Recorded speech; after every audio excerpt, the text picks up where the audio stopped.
The new 1370 The Buzz. The Buzz. Thanks for tuning back into Suki Says. I've got my guest caller on the line, my last-minute surprise, amazing, awesome guest caller, Ben Vaughn. Ben, can you hear me? Referred to as a last-minute surprise before. You've never been referred to as a last-minute surprise? How about a pleasant surprise? I've been an unexpected guest.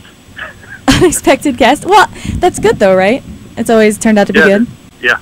That's good. Real quick, for those who are not fortunate enough to be acquainted with you and your music yet, hit me with some history. Well, I'm from New Jersey, and I started putting records out in the mid-'80s, and the records were more popular in Europe than they were here, so I toured Europe a lot, and I did okay in the States. I had 2 videos on MTV, though, back in the 80s, and then went out to L.A. in the mid-'90s and started doing music for TV and film. And now I'm kind of doing a bunch of things all at once. I have a radio show that's syndicated, and I'm producing records. Still going strong? Still going strong, yeah, staying busy. Very excited about stuff I'm working on, and I'm here in the area to do some shows. I'm playing some shows. Now, you had one last night, I'm right? Yeah, I played at the Record Collector in Bordentown, New Jersey. It's a record store where they clear all of the shelves out, and they put folding chairs in, and you get up there and you play. And it's I was standing in front of the Bo Diddley section of the record store, and it was a great night. Now, how about next week? I know that you have one in Philly next week. Yeah, we're playing a place called Latage, which I think is French for the stage. I only speak bad English, and a little bit of Spanish.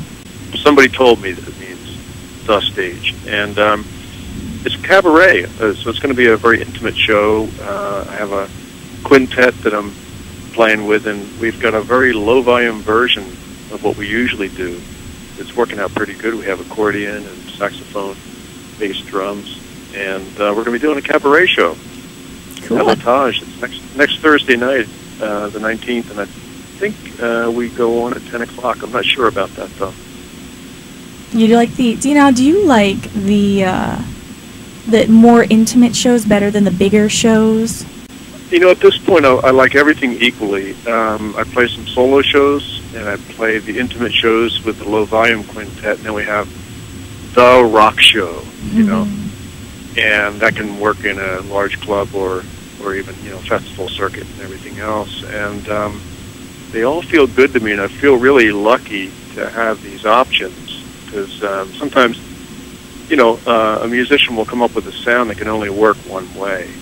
And I feel lucky that, for some reason, my songs are able to be performed, you know, in different manners and still come across. So the intimate shows are interesting because you're right there with people. Usually, people are about 2 feet away from you at the first table, so it's very intimate.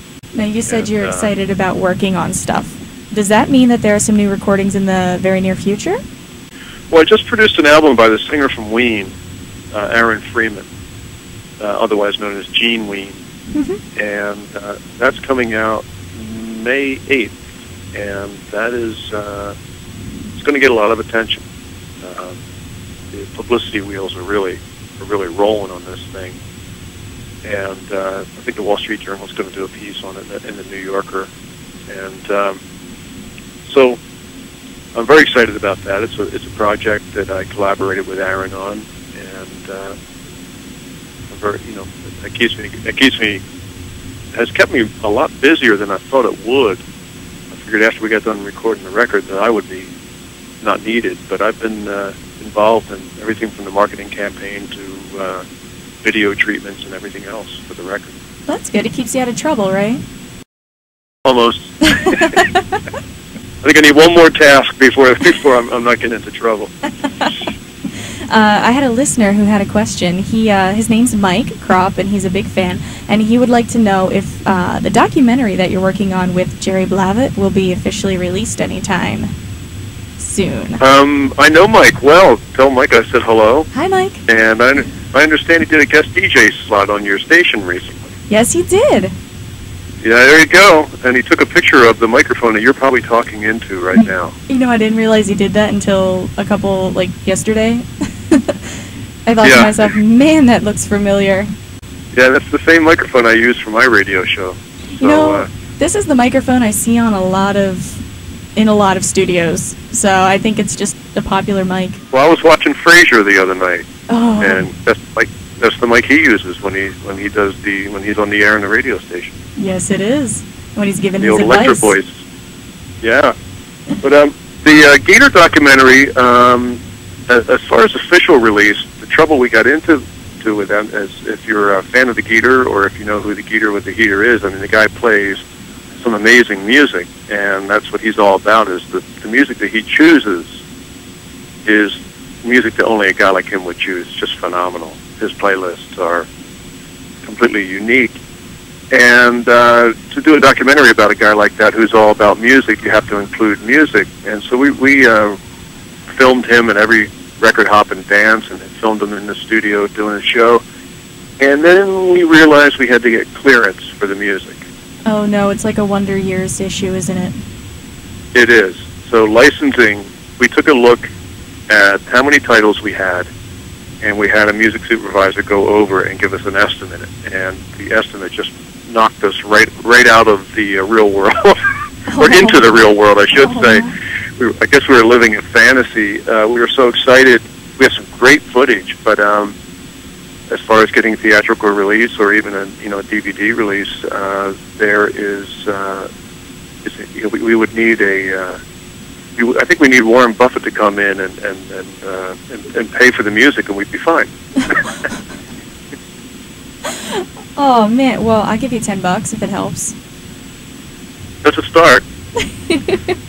That's a start. But All right. It's going to be over $75,000 by this guy's estimate.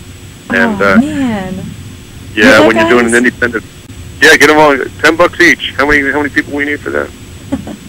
700. No wait, I don't do math. Yeah. I'm not even gonna try. What were you saying? When you do something like that?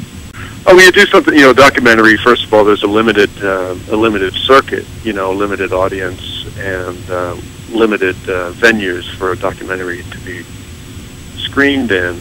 And then when you add financial burden to that, it's just it's kind of the documentary world is sort of the ghetto of the film world. You have to be very, very dedicated and very good at what you do, and be very careful about expenses, which we were not. So we got real excited by these old doo-wop records, and then we found out how much they cost, and we were like, woo! Oh, man. No. Now, I was led to you by someone else who introduced me to growing a beard, and so I wanted to know, who are some of the artists that you've been led to that you're glad you came across? Oh, wow. I know, I hit hard at the end of the conversations. I start out easy. Yeah. Actually, this is not hard. Chuck Berry. Okay. Chuck Berry. Yeah. Chuck Berry changed my life. As far as a songwriter, he had everything. He had everything going for him. He was a great singer, an amazing performer. Could get the entire crowd up on their feet for a whole show.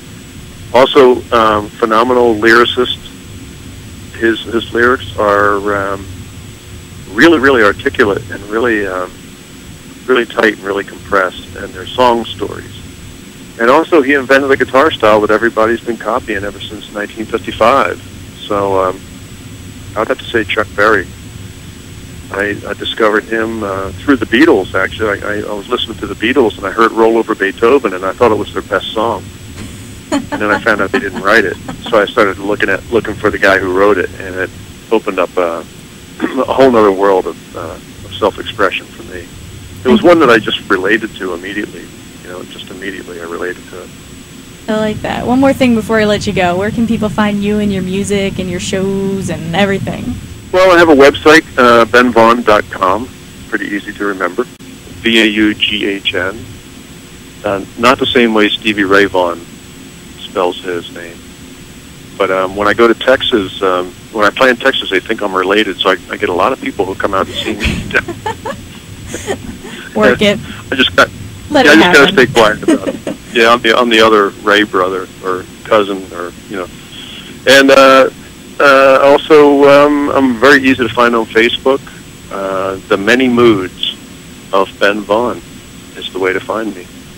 Have you hit all your moods yet, or are you still looking for new moods?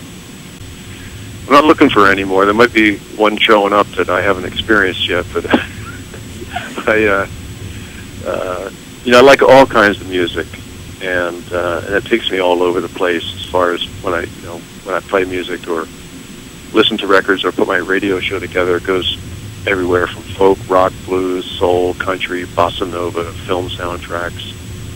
I love it all. I love it all. Very good. Well, thank you for calling. I'm going to go ahead and play Hey Romeo right now. Oh, wow. Yeah. Thank you. You're welcome. Thanks for calling in. You take care now. I will, and thanks for inviting me. Bye. See you. That was Ben Vaughn, and this is Hey Romeo. 2, 1, 2, 3.